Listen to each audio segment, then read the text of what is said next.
say you're perfect, but your mirror always shakes. Your love cut sharp like a paper blade, but I keep running back, I never fade.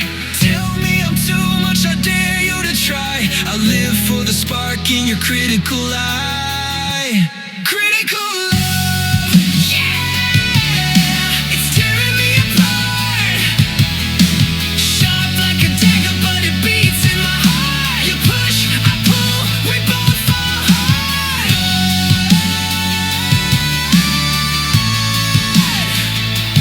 Critical love, it's all bizarre art. Your words hit heavy like a hammer on glass, but can't stop chasing, I can't let it pass. You build me up just to knock me down. Still I crave the chaos, wear the crown. We fight like fire, burn to ash. Rise again, a phoenix clash. Our flaws collide, a perfect storm. Critical love keeps us warm. Critical love, yeah, it's tearing me apart. Sharp like a dagger, but it beats in my heart. You push, I pull, we both fall hard.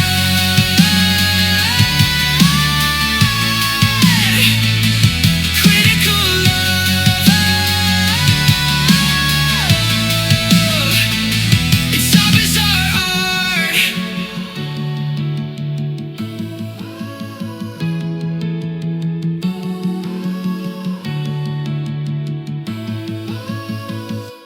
Critical love, yeah, it's tearing me apart. Sharp like a dagger, but it beats in my heart. You push, I pull, we both fall hard.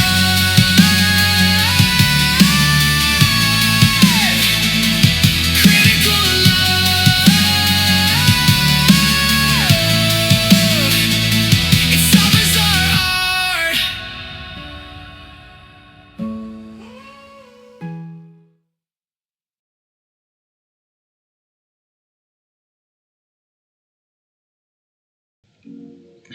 Hello, everyone.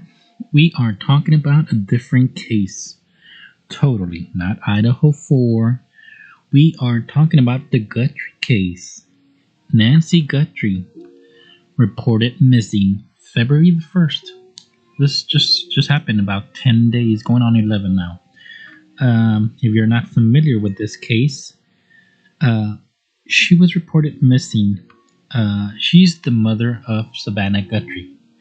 You don't know her.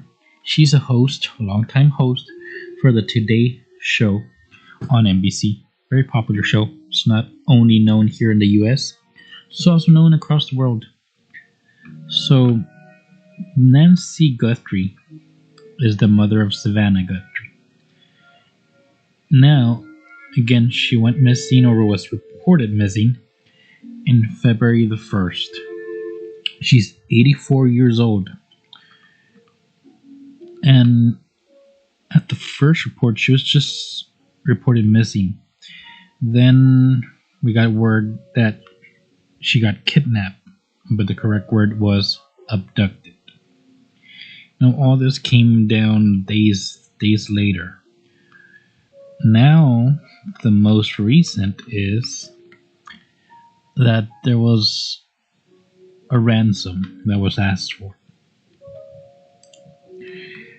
Now, we have here a slide of the billboard that got plastered everywhere. I mean, they put on the billboard, missing person, Nancy Guthrie, age 84, height 5'4", weighing 150 pounds, to call the FBI. Got any info? Now, what's strange about this case, it's not that it's a very high-profile case, but that it relates to someone from a public figure. Now, many creators, many chatter online have talked about this case a little bit more than what was expected. They labeled it as a profile missing person, kind of like a celebrity, right? So, in my view, yes, it is a high profile, but we need to separate celebrity status here because it's not the same. If it was a musician, an athlete, movie star, then yes, it is very touchy subject, very high profile. When it comes to a TV host or their family, they're not that high profile. Yes, they are a public figure, but even the money that we're talking about from a celebrity as a movie star or musician doesn't compare. So you can't put them on the same category here. I know some creators have been trying to align it or put it close to being something like that. They were also questioning, well, what about the security? I mean, when it comes to that kind of people, you would expect that they would have some sort of very high tech security system or even bodyguards, right? So we are going to be talking about that a little bit more on here, about all those questions and topics that other creators have been talking about, the security, hammering it down. Well, how could this happen? Why to them? Well, I mean, let's take it back to who it relates to. Would anyone know who Nancy Guthrie is if it wasn't plastered all over the place? If it wasn't on a headline? I doubt it that many people would have known who she is. But once you say Savannah Guthrie or a relative of hers, then of course everyone's like, oh, I know her, I know Savannah. I watched the Today Show, watched that show for many years. I don't really watch it anymore. But yes, other than that, many people would not even know who Nancy Guthrie is. I didn't know when I first heard about it. Many creators jump from different cases that they're covering to talk about the Nancy Guthrie case. So I got interested because I was on one of the streamers here on YouTube's channel that I watch, Bronx Tale. Shout out to her. She was on the panel for the Devil's Advocate, and they were talking about this subject, the Nancy Guthrie, and they were going over some of the details that's barely out there, right? This was a couple of days ago, maybe 3 days ago. So I was on there. I watched their channel, both of them, and I kind of give my take, but only in comments, right? Following it along the streams. But I told people here on my page that I would try and do a video because it's very different when you're just online like every other person, just chatting here and there. Very hard to explain everything. So I did leave some takes on there on their stream. What was my view and how this case could have happened, why it happened, and what's the difference, right? And I did mention about the security that they were talking about. Well, how come it happened if this is like rich people that you're talking about or a rich neighborhood, etc., right? Again, this is in Arizona, Tucson, Arizona. Let me just pinpoint it here. We're talking about the foothills of Catalina. Catalina foothills, that's the area, to be more precise on this case. So people were questioning, well, how come this happened? Or why to them? Didn't they have security guards or the camera system, fencing, perimeter, stuff like that? The thing is, when you're a public figure or you're a TV host, right? Many people nowadays, they are very active online. No matter what, everyone's online. Everyone's on different apps, different social media platforms, etc. And I mentioned this before. I mentioned opportunity is what every person gives a criminal. That's all they need. Public figures, what do? They tag places where they're at. They take pictures for Instagram and they post them.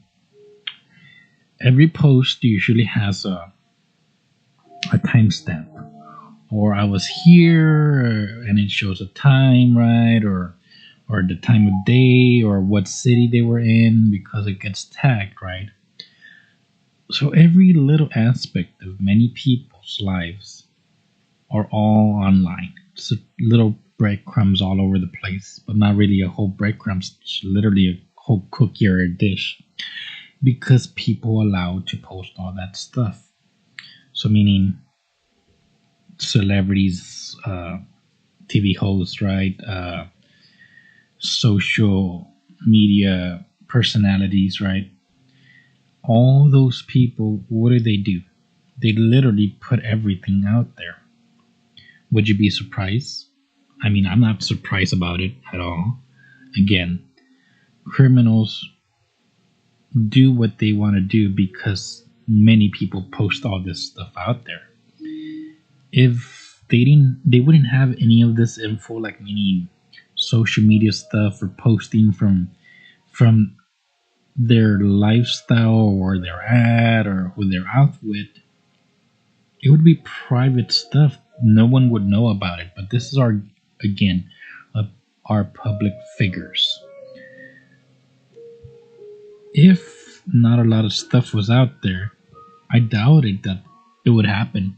And if it would happen, and nothing's online, nothing's shared, right? No foot trail or anything like that online, then whoever would have committed it would have been from the inner circle, relatives, friends of friends, right? People who know the area or who know the family, basically. That's who we would be looking at, right? But no, these are people who are right in front of the TV. They're very active online, right? So right off the bat, I mean, you start connecting the dots. Well, how would they know? Or how would they know who was at home? Or that they were away? And that means opportunity at home, right? Well, because everything's online. Posting of where they're at or who they're going out with. And people, especially public figures, they like sharing. Why? Because they want to not just show themselves, right? Their lifestyle, but they want to kind of connect with people as normal as possible. Oh, I'm doing this, or I'm over here too, or I just got this, right? They want to constantly be sharing stuff.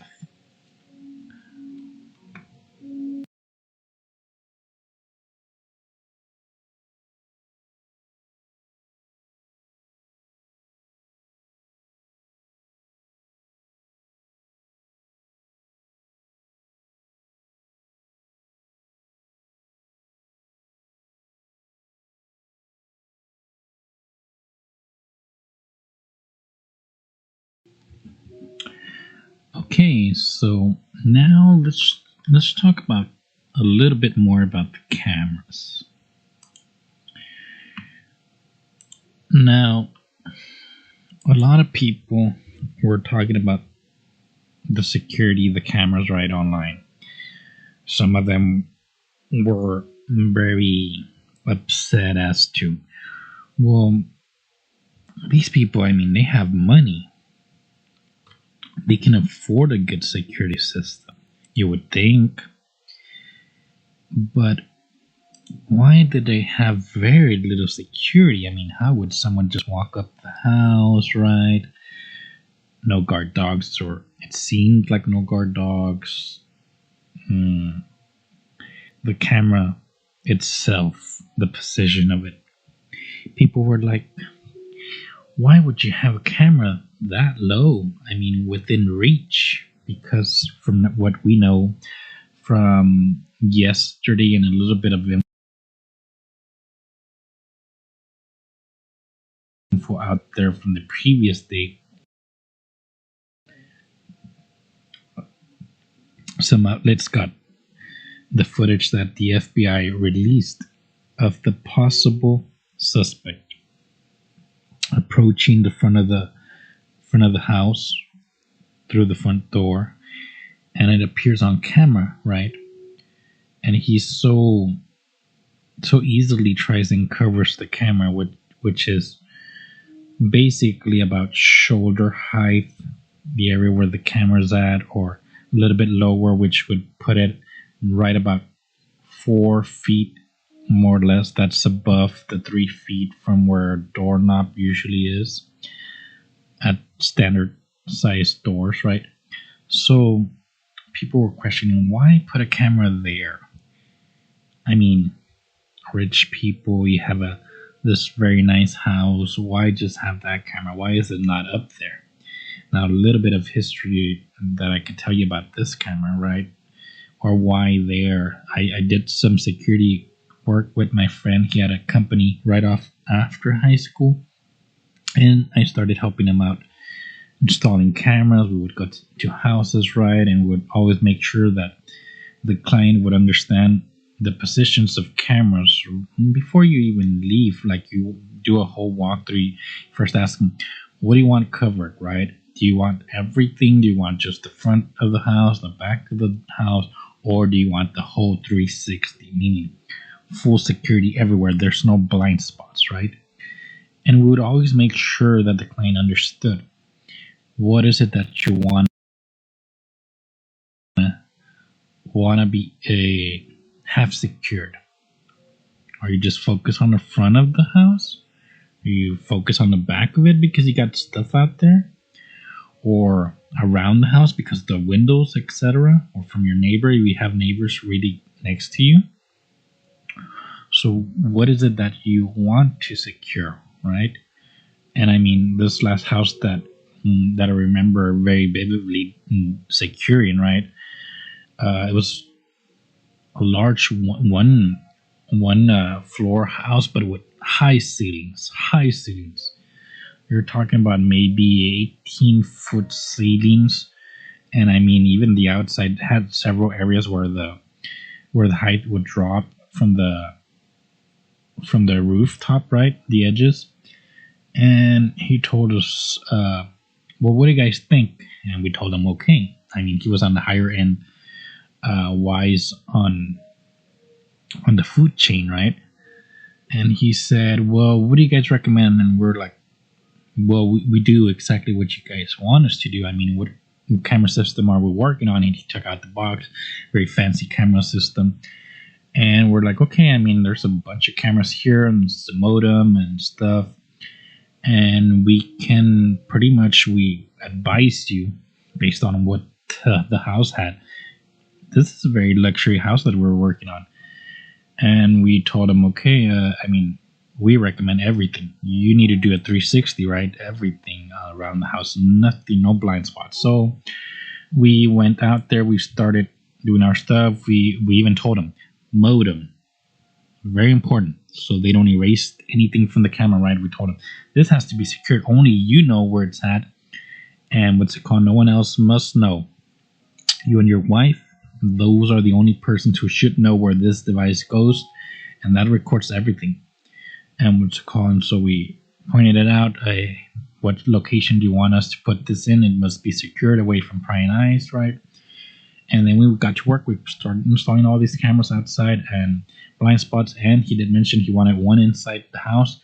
If someone was to make a break-in through the front of the house, there was still one backup inside the house that would be pointing directly at it. And so we covered everything. I mean, we left no blind spot. We walked them through it. And we explained, hey, here, we have the device that you're going to be looking at, the display that's inside the house. And, of course, you have mobile. But we're going to show you every single aspect of every camera outside. What's the perimeter? What are the areas that it covers? And we didn't leave there till he understood everything.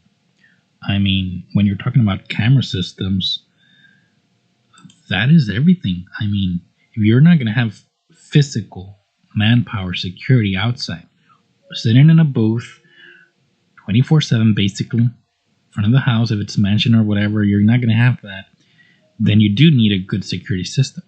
You're not going to have guard dogs at all. I mean, that's a no-no if you don't have that much cameras. High profile, high values, right? Talking about a good area, a good sized house, right, with a lot of high value items inside, basic. And you're not gonna have any of that. I mean, you shouldn't be surprised if something was to happen.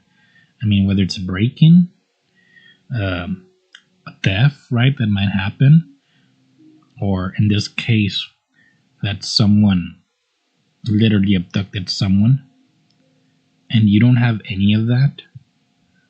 That's a whole different issue as to why wouldn't you have any of that.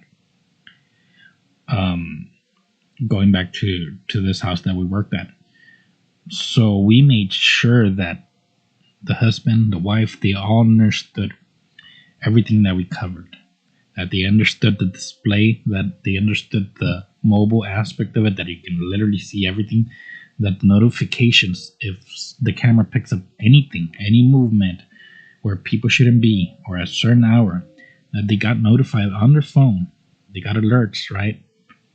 Or even a possible break-in. That means the camera inside physically detects movement when no one's at home, that they understood all of it before we left.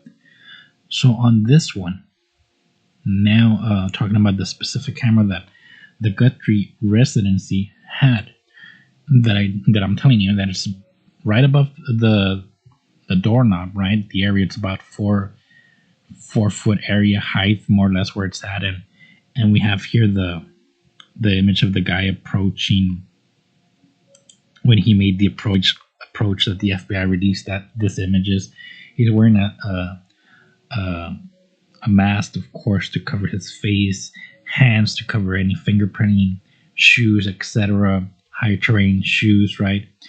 And he leans over with his fist, right to the camera. He doesn't reach up, he reaches forward. So, I mean, people and creators are hounding, well, why just that camera? Well, basically, this isn't a camera that you would consider high security system. This is not a system. This is basically almost as if it was a Ring camera. That's just meant out there, like if you got deliveries, or you want to check the door before you even open, or mobile, meaning many people use this, and I don't like these styles of cameras, because more than often, again, people don't use them. This is not for security purposes.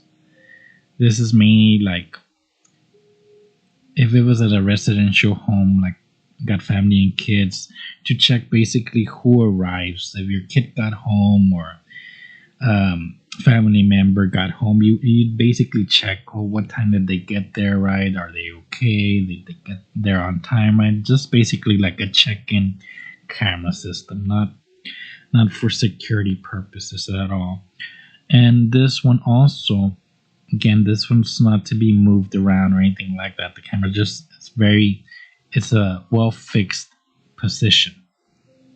It's not going to be moving around or anything like that. So it's just facing forward. This is basically like if you have packages that you get from deliveries, and it's detecting the area basically where you could see the floor. So that's all that it records, right? And this is another thing that people were questioning, because there's a lot of images out there now that people are using editing software to color the image, basically enhance it, and try and figure out, well, what colors was he wearing in the top, or what was he wearing of the pants or gloves or the mask. But they're changing the aspects for the color, right? And there and also the suspect's wearing a light in his mouth to basically distort or pointing at the camera towards where it blinds it, basically, so that some of his features or facial features or anything doesn't show as clear. But the thing is, again, this one's not a security camera. It's an infrared camera, and I was talking about this on Bronx Tales and Devil's Advocate stream. I was commenting that this is not a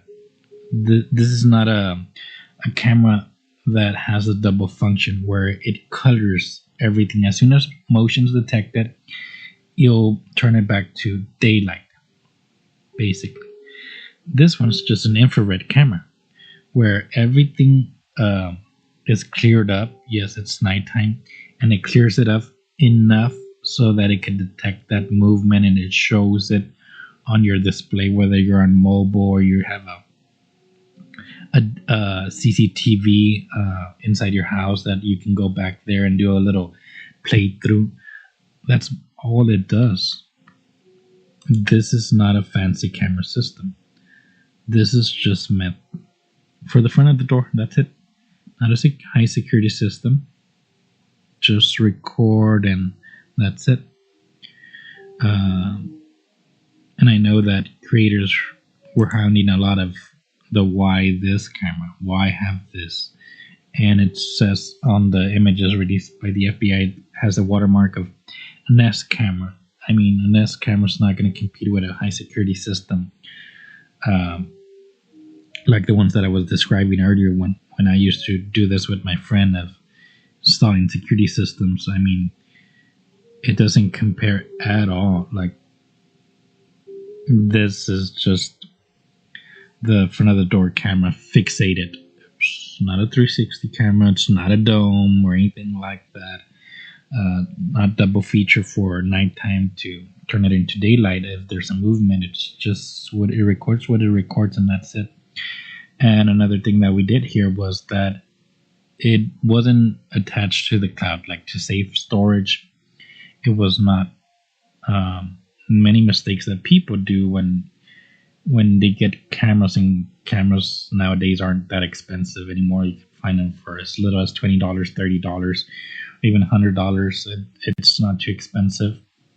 Some of them have the option to put an SD card as much as you want, 128, 300 plus gigabytes of it, or even there's some SD cards that can cover a good portion of it. But the ones that don't, it's only by storage or to your mobile device. And this one, they mentioned that they didn't pay the subscription for it, so it would record what it recorded, and that's it.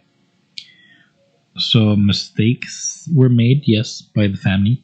No security guards, no dogs, no high security system. But, I mean, criminals will take advantage of whatever. You give them a whole yard to run, they'll take it, right? But we can't expect too much. I mean, just from the many things that this case shows us, and what I was talking about, celebrities and the public figures, stuff that is out there, I mean, it's just on a platter for anyone. Literally on a platter for anyone to take, and it doesn't surprise me. I mean, literally, this is not a camera system like a high security system. It's just basically your front door, and that's it.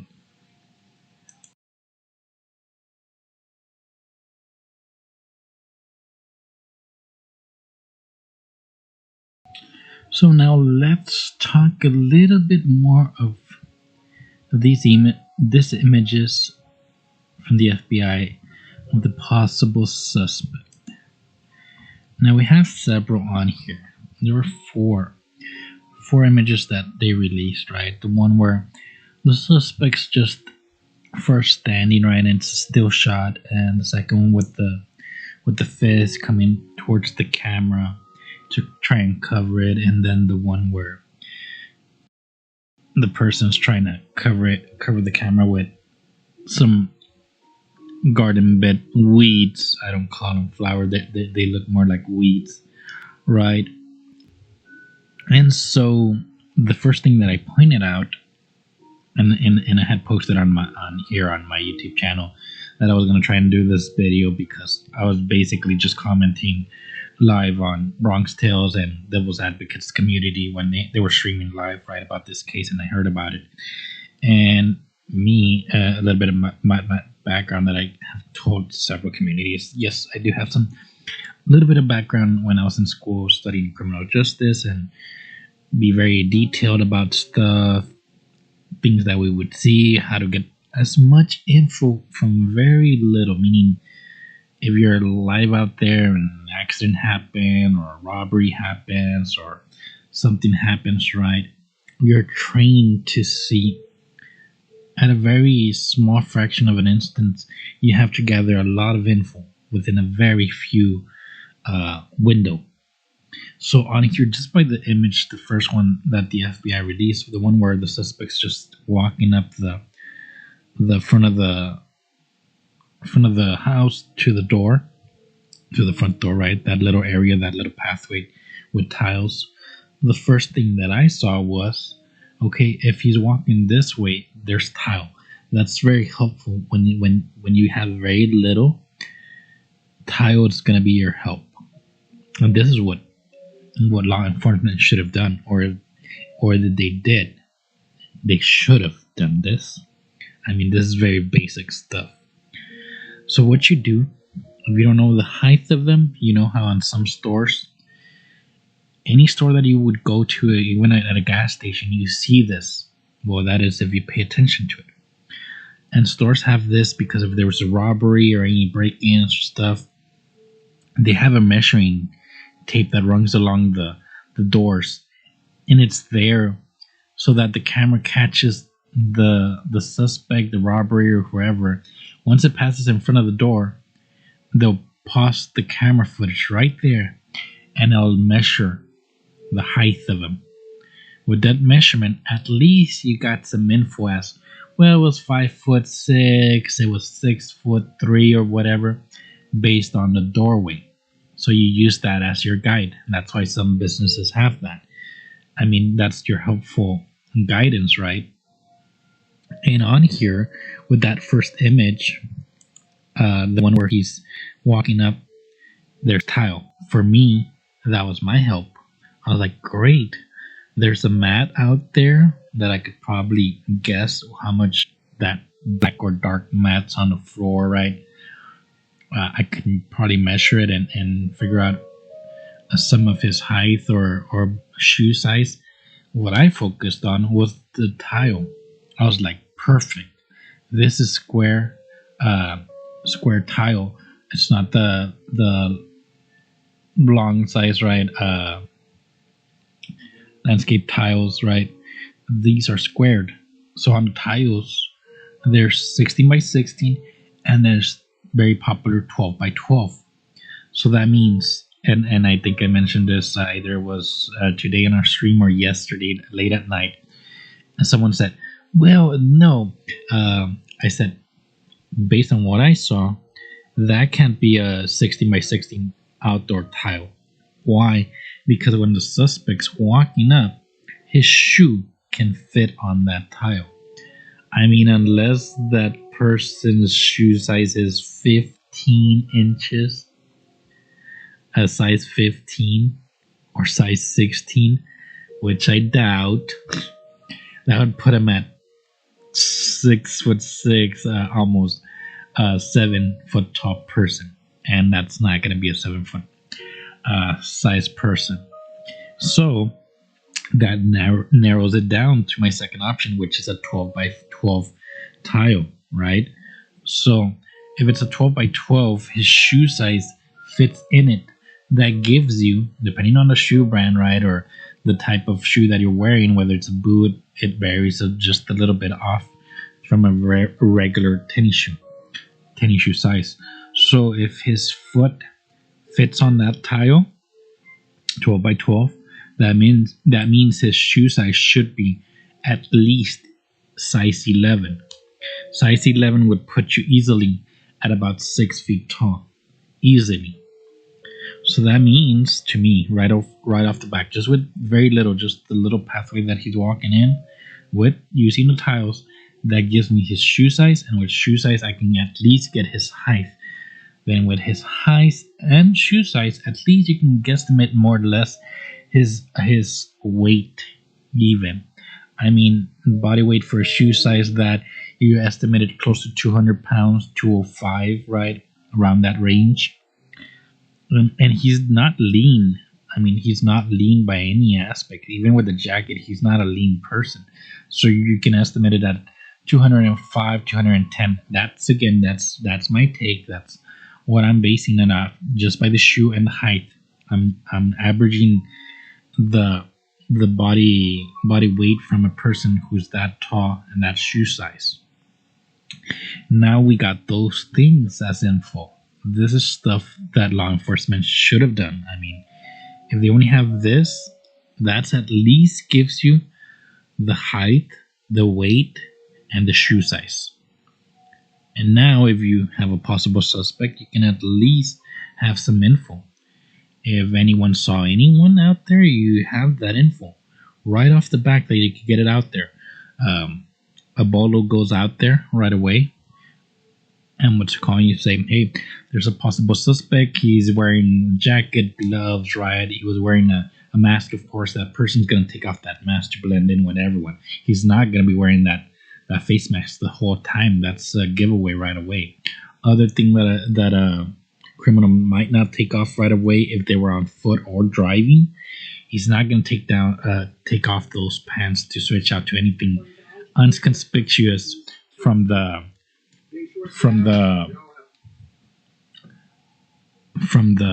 scene, right? So the things that he would switch out easily would be the mask. The mask, of course, you take it off once you cleared out the area and you know that there's no cameras. You would take that off so that he can blend in. If he was driving away or something, he shouldn't have been wearing that mask. So that means it's a lot harder, right, to identify, because you have on the camera on that picture or screenshot someone wearing a mask, jacket, gloves, and that's all going to be gone right off the back. He's not going to wear that if he's driving with someone who he just took. So the mask, you're not going to put it on your bolo. You're not going to say he was wearing a mask, because if he's on foot or driving, he's not going to have that. So people aren't going to be looking out for that. A person driving with a mask. No one's that dumb enough. So you're going to say, okay, he's wearing some boots, right? Some terrain shoes, pants, the gloves. Maybe he'll keep them on, because if he's driving a car, you don't want any fingerprints all over it, right? So the gloves might stay. So you can have on that bolo. You can have wearing dark color or black color leather gloves. The jacket, maybe. You could probably still keep the jacket, but I would have switched it off. I mean, if he's gonna be driving, he probably switched it off, and just whatever he's wearing underneath that blends in with regular life out there. And he's wearing a backpack. So all those things, the backpack, the mask, can be included on the bolo. Just mainly his height is always important. Height, and whether it's pants or shoes, something like that. If they're walking or running away and stuff, and someone catches it, or even other cameras out there on the surrounding areas, because someone had posted the little map of the area that there are some houses nearby, not close like a residential area. No, these are a little bit far apart. These are large acres of property, so their neighbors a little bit further away than you. So it's not a regular 6 foot gap between houses like a residential area. So on that little bolo, from the immediate surroundings, you could have said, hey, terrain shoes, pants, dark gloves. He was wearing a reflective backpack, and he does have a jacket. The mask, don't even include it. He possibly took it off. So if those cameras out there caught anyone, and with that height, around 6 foot average height, then you have something to go with. But without it, it's very hard. I mean, if they didn't do this right off the back, that's why I was commenting on those streams uh, yesterday and the day before. I was mentioning this is stuff that law enforcement.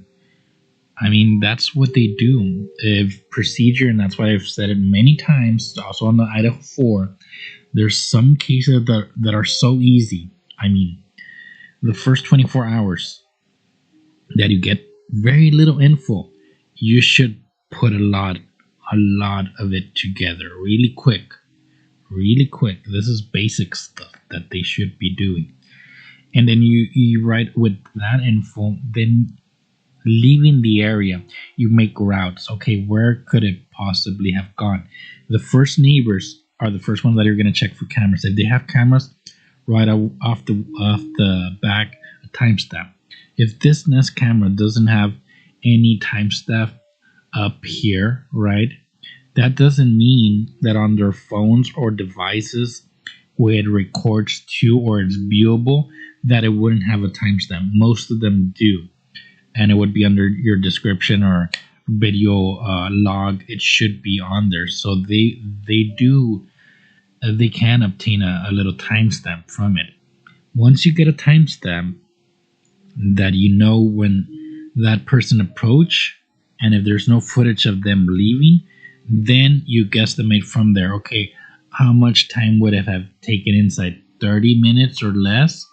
20 minutes? Then you start counting from there outwards to the nearest house that might have a camera. You add about 3 to 5 minutes on there, and that should be your next timestamp to match it. Once you get that one, then from there on out, you just confirm it, so on, wherever the next camera jump is, and then you establish a path where he took off from and possible routes from there. But all of this gets done the first day. I mean, there's a lot of work to do on the first day, and people would think, oh, we don't have a lot to go on. Yes, there's a lot, but the work must be done. I mean, here law enforcement just had that. They should have used it right off the back, and I don't know how this is going on the 11th day already.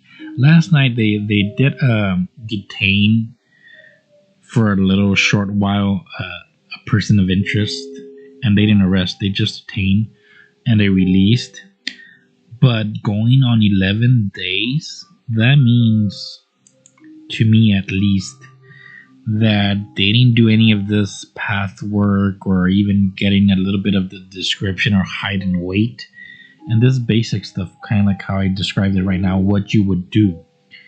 And this is easy stuff. I mean, I've been a part of several cases here in my area in Texas. Excuse me. And I mentioned this before, where there's car crashes, where there's robbery, where there's the shooting. There's been shootings, right? Stuff. Can't go into too much detail on that, but you go with a very small window of how much info you can get in a split second. Or someone was on foot. What's the height? What's the weight? What's the colors of clothing? Right off the back, which direction was it heading? North, south, east. You don't say, oh, it was heading that way. No, you actually say north, south, east, west of that road or that street, heading to Main Street or downtown. Possible freeway is about less than a mile away, so that could be a possible route. All this stuff, I mean, to me at least, that's easy because we did study this. So that's how you go about describing stuff with very little. I mean, and that's a whole plethora of info, I mean, that you could use right off the back. And I'm wondering, what is it that they missed with the first image or recording of the suspect or possible suspect? Let me jump around, and we're going to talk about the ransom. Okay, we're going to be talking about the ransom here. We got a lot.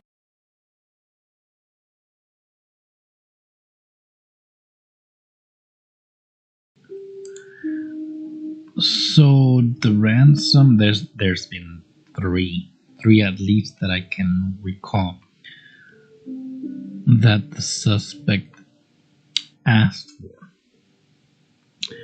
What's very weird about this one specifically, I mean, and the whole case, I've mentioned this before, especially on high profile cases. Most criminals nowadays, and I've seen it here in Texas too, I mean, we're in a day of age where everything's technology, everything. Um, our form of payments too. I mean, versus cash, everyone has card, has tap. Now people have cryptocurrency. So the ransom deals with specifically asking for Bitcoin. And I believe, I believe they mentioned something about 6 million in Bitcoin that the suspect wanted. Now, when it comes to this, and this was a few days ago when the media reported that the suspect that asked for that ransom, right? And then I'm not sure who posted it, whether it was a crypto company or a specialist. Someone mentioned, or even maybe it might have been law enforcement.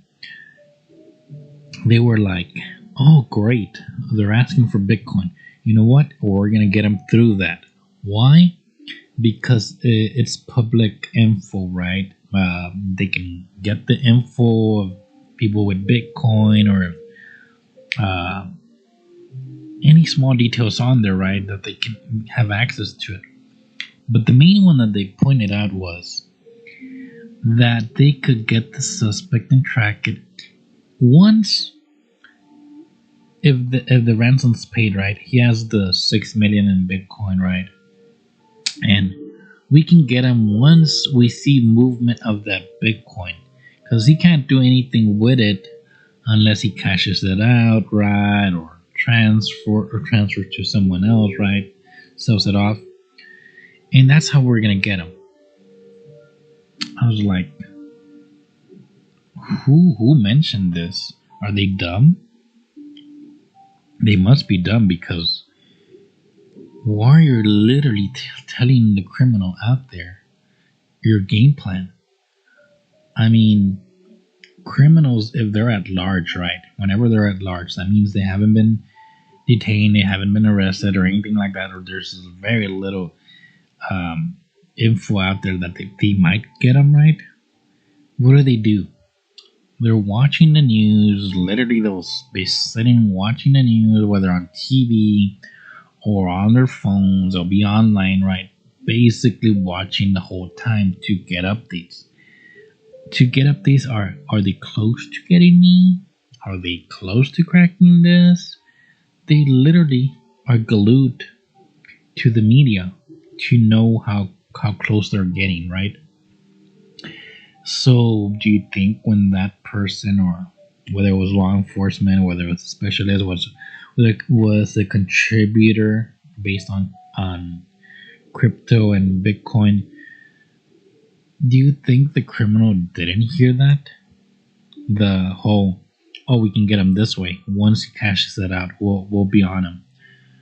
Well, guess what? I mean, he can still ask for that ransom and still keep it.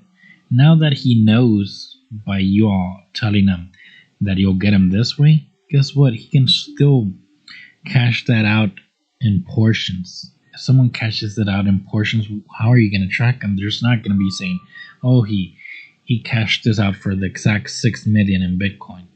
No, I mean, he could have done it in portions now, because you already broadcasted how you intend to catch him, and when he does this, that's how you're going to get him. Well, now the whole game plan from the criminal is going to change. He adapts to every changing scenario. I mean, it's going on 11 days now, and if there's no ransom paid, I mean, he's not going to be sitting still. He could be moving around already, or he could have already left further. Who knows? It's been so long already.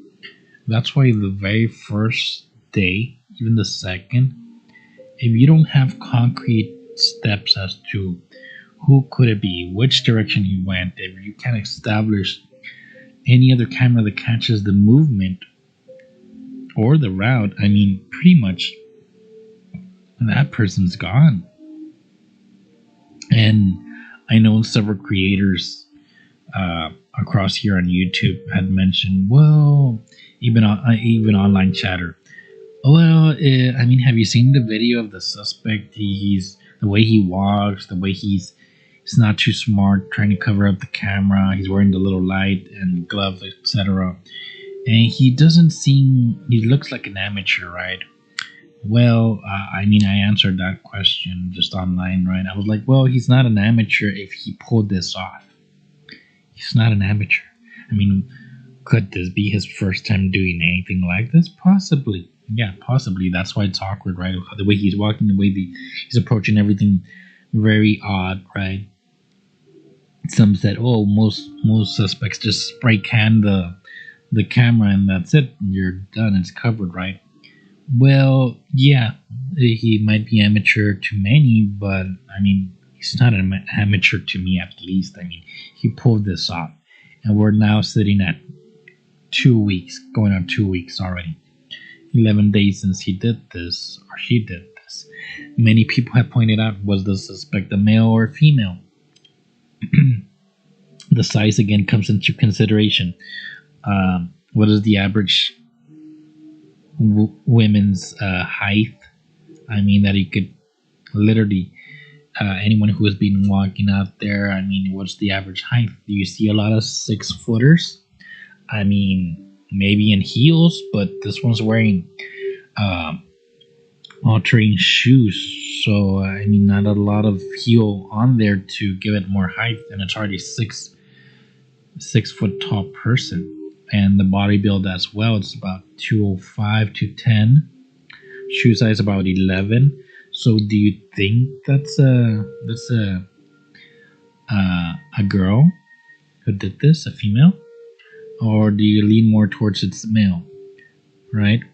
Even the hands, you could do a little bit with the hands and the gloves, measure it a little bit of how big those hands are. Or the female fingers tend to be a lot thinner than males. Males are a little bit thicker each finger. So, in my opinion, at least, I don't think it's a female. It should be a male. But the Bitcoin again, the whole ransom thing. To me, whoever gave out that, blurred that out, that piece of info of, oh, this is the way that we're gonna catch him. Very dumb to do it very, very early on when you don't have anything, you haven't even arrested anyone, and you put it out there, that info of how we're going to catch him with the Bitcoin. I mean, now he could switch it off. You know what? I want a wired money, or I want cash drop off, and that's it. I mean, he changes his whole aspect. Or you know what? He might have another letter, like KMC got one, I think earlier today or in the morning, that they got a letter from the possible suspect, right? And I mean, he could switch it off. You know what? No more ransom. You know what? I'm not gonna talk to anyone, and that's it. You're not gonna find her or whatever. I mean, a criminal has so much leeway, really, when they're out there, especially if things change. They need to adapt. Well, guess what? They're not paying the ransom. You know what? Well, what am I going to do now? Right? They're not paying the ransom. Well, you adapt. Okay. I mean, you could switch off his whole mentality really quick if you make changes out there, especially broadcasting it out or putting it out there, how we're going to catch you, right? People saw if most of the people saw that picture from the front of the house, front of the doorway, little area where the mat's at, and then there's little droplets of blood. Not sure if y'all saw that image online. I know the very popular right now, it's that black and white night vision camera from the suspect, but there is an image, the one with the droplets on the doorstep, and people were wondering, right? They were like, well, that's proof that someone was injured, possibly Nancy Guthrie injured, right? So we have here that image, right? We have that image, and I want you guys to look at it and see what you see. What do you think? And I'll let you see it and just think about it. What is it that he's seeing? The droplets basically just look like someone's above, right? And it's landing, it's just hitting. It's not sideways or anything like that. The droplets were smeared. It's just constantly, it's drops directly to the floor, right? And I believe this was last night when in the stream, I think they were talking about this, and I mentioned to me, and I think that was at Devil's Advocate. I think that's the stream that was talking about this image, right? Or the blood at least at the doorway. And I mentioned to me, if that indeed is Nancy's blood, right? I mentioned that the suspect, if he wanted to subdue, right, whoever was the occupant inside, right, and he was going to take them or robbery, etc., what is the simplest thing to do, right? I mean, this is an elderly person. What were the possibilities that he could have done to take that person, right? I mean, the idea, at least to me, would have seen that that person took an object and basically struck that person inside on the top of the head, the navel area, basically. Why? I mean, a person, if this was done by one person alone, right, the suspect, you cannot have an unconscious person if you're intending to take them. Why? Because you have to be physically capable of carrying someone. And if you're going to carry or drag someone, then I mean that drags on the time that you might have. If you don't have that much of a window that you say, oh well, someone might arrive and catch me in the act. Well, you need someone who's disoriented and able to walk on their own. And again, the droplets on there doesn't show any dragging, doesn't show smears. That means the droplets are landing. That means the person's conscious and able to walk. To me, at least, it looks like that, like the person was struck in the navel area to basically disable the person. That means you made your point, right? You're like, well, I'm taking your whatever, or asking for whatever, I'm looking for this or that, right? It's basically a break-in and a robbery, right? And then it becomes an abduction. They take a person, right? But you can't just have them unconscious if that person's not physically able or had never done this, right? How it looks awkward to everyone, all the creators out there. It's an amateur. It's an amateur. Amateur did this. Well, but yeah, it's a capable one, not a dumb one. Again, if you were to have an unconscious person and you can't carry that person, that becomes a problem. So again, more than likely, it got struck on the head, navel area, got disoriented. You make your point, right? I'm going to take you and so, asking for money or whatever. And I don't have any money here or whatever. You know what? Let's go. And take him outside, right? Walk him out. um, but capable. That's what I see, at least on the droplets. And there was no dragging, there was no carrying, stuff like that. The person walked out with them, and of course, it was forced outside. No one's gonna go out voluntarily. Everyone's gonna fight for their lives, right? But that person, the suspect, more than likely made their point. He struck the person, and what's it called now, they're scared. They made their point, and now they're walking out, uh, forcefully walking out, but capable. So that's the image that we saw last night on some creators, and I saw it at Devil's Advocate. But that's my take on it. That's what I see.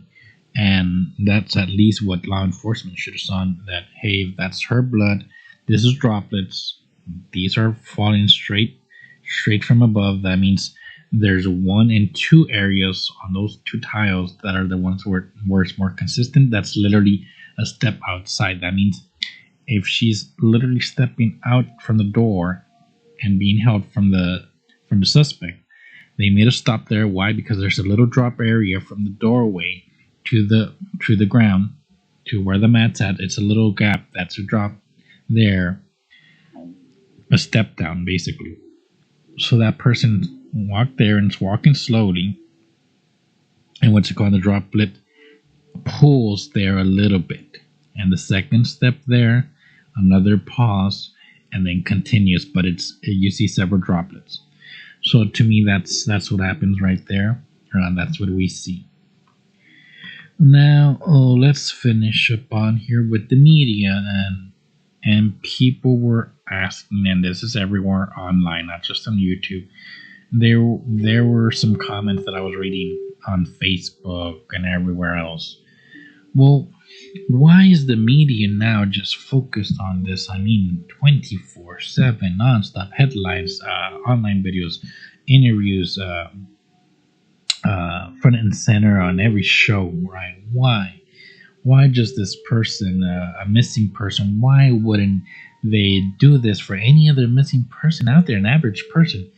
And they were like, well, because it's a high profile person, that's why it's getting all the attention. If it was a normal person, would we really have this in there? And my answer to that is, one, you got to understand that the media, they mention it loosely, that they're consider themselves as a family, and that does run deep when it comes to reporters and journalists out there. They basically, I mean, they lean on each other. They sometimes share notes, etc., or locations and stuff like that. They do act like that, and I do have friends in the media. I have quite a lot of friends in the media, right? But this one, basically, what's happening with the media, or the focus of it, it's not that it's a high-profile case, stuff like that, but it's more towards leaning on the side of Savannah. Because Savannah, I mean, she's a host, right? And this is her family member. So that's why it's out there. Not so much that if it would have been done for a regular person, but because it is a relative of a public figure. I'm not calling her a celebrity to Savannah. To me, she's not a celebrity. She's a public figure. There's ranks. Public servants, public figures, social media stars now that we have, and then celebrities, movie stars, musicians, up the food ladder, right? But yeah, that's mainly why it's all over the online, and headlines, newscasts, daytime shows, nighttime shows. Everyone's doing this constant attention, right, to this situation, and also not only because of that, but because of the ransom. The ransom, of course, makes it a little bit more of a case as to why it needs to be out there, right?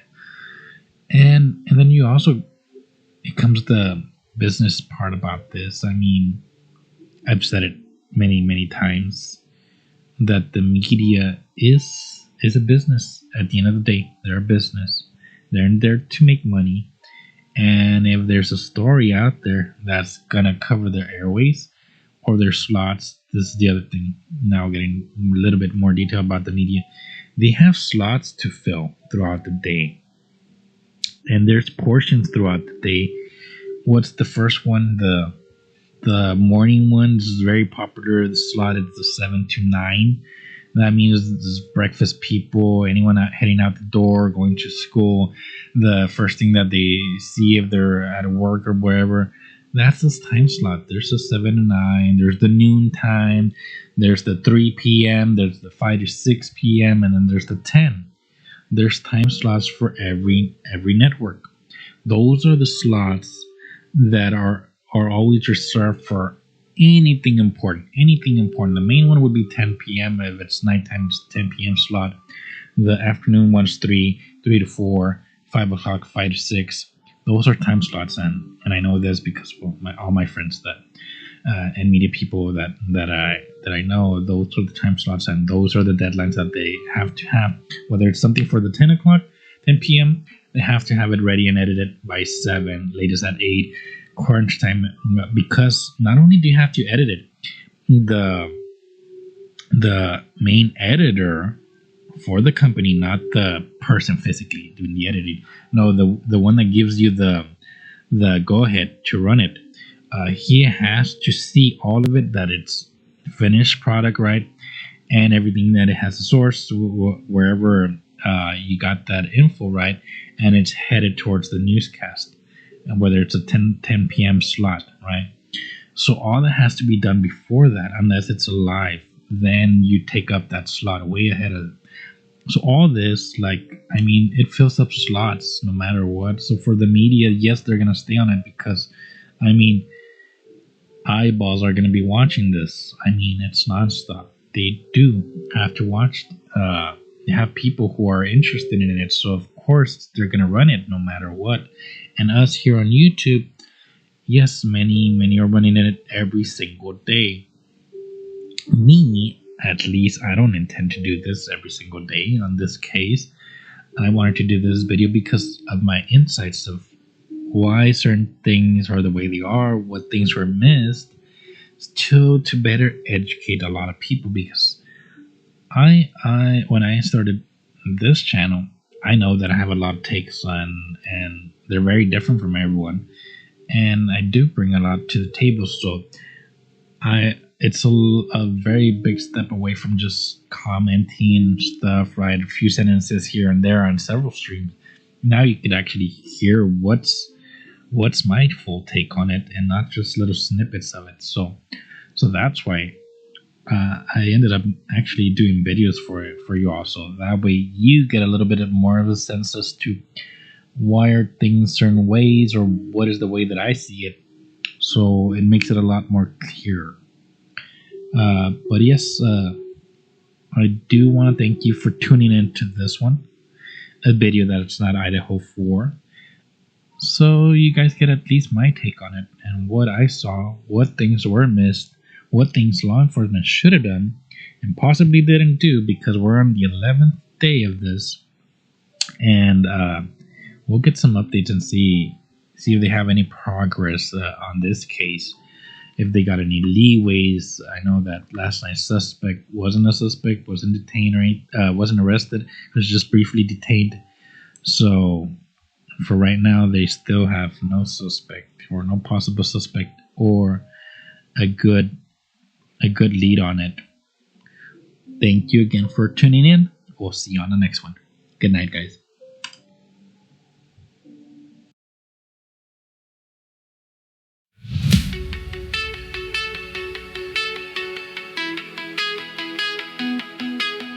You say I'm reckless like a car with no brakes. I say you're perfect, but your mirror always shakes. Your love cuts sharp like a paper blade, but I keep running back, I never fade. Tell me I'm too much, I dare you to try. I live for the spark in your critical eye. Critical eye.